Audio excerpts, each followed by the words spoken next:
Halo Smart Viewers, welcome back to Live Tech. Masih bersama saya Yuda Batara Hasibuan dan seperti yang sudah saya janjikan, kita akan ngobrol-ngobrol dengan narasumber kita pembuat aplikasi Skarmas, yaitu Bapak Evaristus Didik. Dan langsung saja kita ngobrol-ngobrol dengan beliau. Oke, halo Pak Didik, apa kabar Pak? Baik Pak, selamat sore. Oke, puji Tuhan ya Pak, masih baik Pak. Nah, kita pengen ngobrol-ngobrol tentang aplikasi yang Bapak dan tim buat nih, yaitu Skarmas. Boleh jelasin nggak sih Pak, sebenarnya aplikasi ini seperti apa? Jadi Skarmas itu adalah aplikasi pengaduan ya Pak ya. Aplikasi pengaduan yang kami terapkan di Kabupaten Karangasem, Kota Amapura, Bali. Jadi sebenarnya aplikasi ini kan pada awalnya ya, itu peneliti beberapa tahun sebelumnya sebenarnya. Jadi waktu itu kita mencoba melakukan penelitian itu di beberapa kota di Jawa, yaitu kota Jakarta, Tangerang Selatan. Jadi kita coba ini meneliti masyarakat di sini, di 3 kota itu, apakah mereka keterlibatan dengan pemerintahan itu berjalan dengan baik atau tidak. Nah, dari sana akhirnya saya mencoba membuat prototipe aplikasi itu, sehingga itu bisa kita terapkan di seluruh kota di Indonesia dengan standar e-government yang sama atau lebih rendah daripada kota Tangerang Selatan ataupun Jakarta. Oke, begitu. Ya. Nah, kalau kita berbicara tentang proses pengerjaannya Skarmas ini Pak, apa sih yang menjadi tantangan? Apakah dari pengkodingan, baik pemrograman atau yang lain? Ya, kalau secara umum sih tidak ada tantangannya nggak ada.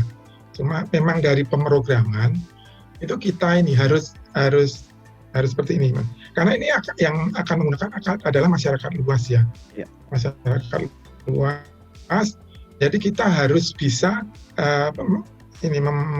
membuat bahwa aplikasi itu ketika berjalan itu dapat digunakan oleh seluruh masyarakat itu. Jadi jangan sampai ketika misalnya 1.000 orang menggunakan aplikasi itu tiba-tiba down misalnya, itu kita harus maintain itu supaya jangan sampai ada masalah. Kemudian dari desain aplikasi itu, apakah aplikasi itu memang disukai oleh masyarakat, ya. Kemudian selain terus ada lagi kecepatan akses. Jadi misalnya gini, ketika kita melakukan pengaduan ya, kita kan harus memfoto sesuatu.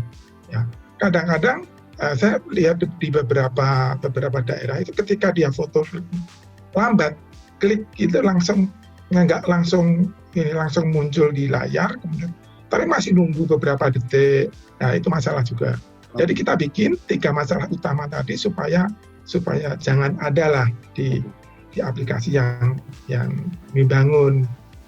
Supaya juga memudahkan masyarakat ya Pak ya, dari segi UI-nya dan lain sebagainya gampang digunakan gitu ya Pak. Nah Pak, kalau boleh tahu juga nih ada beberapa anggota tim sih Pak, dan siapa aja yang terlibat dalam proses pengerjaannya? Apakah bekerja sama dengan pemerintah daerah atau seperti apa Pak? Ya, jadi untuk tim internal di BINUS itu saya sebagai ketua peneliti, kemudian ada anggota peneliti itu saya dari School of Information System, kemudian ada 1 anggota peneliti dosen juga dari School of Information System BINUS, kemudian yang meneliti tentang keterlibatan masyarakat ya dari segi sosial itu saya mengambil dari Atmajaya, Universitas Katolik Atmajaya. Kemudian untuk programmernya itu ada, jadi dua-duanya itu saya ambil dari BINUS sendiri. Jadi dari School of Information System itu pemrograman mobile, kemudian pemrograman webnya dari School of Computer Science. Kemudian dari administrasi ya, asisten peneliti, itu saya ambil juga dari School of Information System dari BINUS. Oke. Jadi kalau di total ada 6 ya, ada 6. Ada 6 Pak. Nah Pak, kalau kita berbicara tentang Skarmas ini, maksudnya boleh dijelasin nggak sih Pak, gimana sih cara kerjanya dari aplikasi ini, bagaimana tahapan-tahapan yang harus kita lakukan gitu?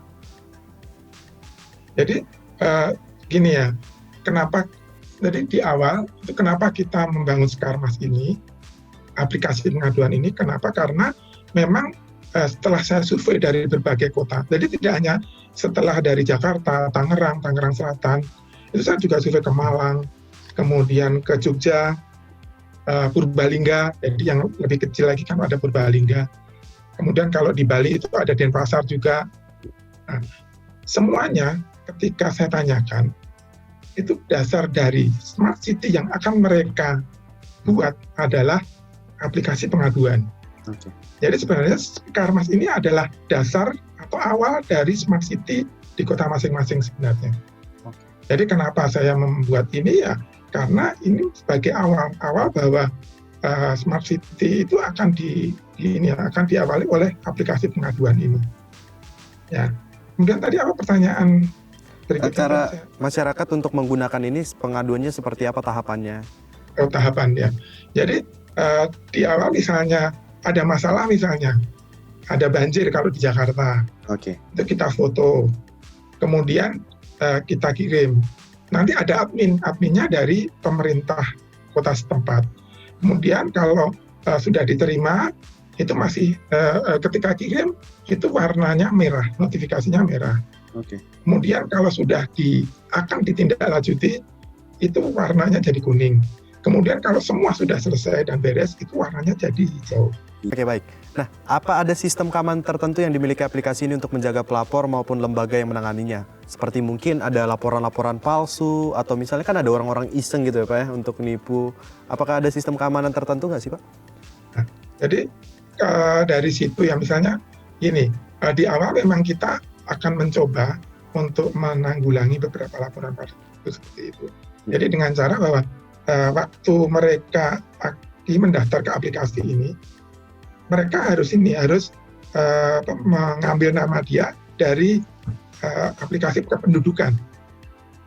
Oke. Jadi tidak sembarangan kalau mendaftar, tidak langsung namanya misalnya asal Andi dan sebagainya, enggak. Jadi kita ada menu bahwa itu ketika dia mendaftar itu harus mengambil dari database kependudukan di daerah setempat. Itu sih yang bisa. Oke, berarti kayak ya kita mengantisipasinya dari database yang udah dimiliki daerah tersebut gitu aja Pak ya? Ya. Nah, dari waktu yang berjalan nih Pak, pemakaian aplikasi ini apakah sudah cukup memuaskan baik dari segi pengguna maupun dari segi Bapak dan tim pembuatnya gitu? Ya, jadi gini Pak, aplikasi ini di launching itu saat ulang tahun Karangasem, sebulan yang lalu, baru sebulan. Sampai saat ini penggunanya memang belum terlalu banyak, mungkin masih 100-an. Kenapa? Karena memang mereka ya dari admin di Karangasem sendiri akan tes dulu. Jadi masyarakat sudah di launching sebenarnya, tapi masyarakat tertentu aja. Jadi belum launching besar-besaran. Masih memberikan pengenalan ke masyarakat gitu pengenalan, ya.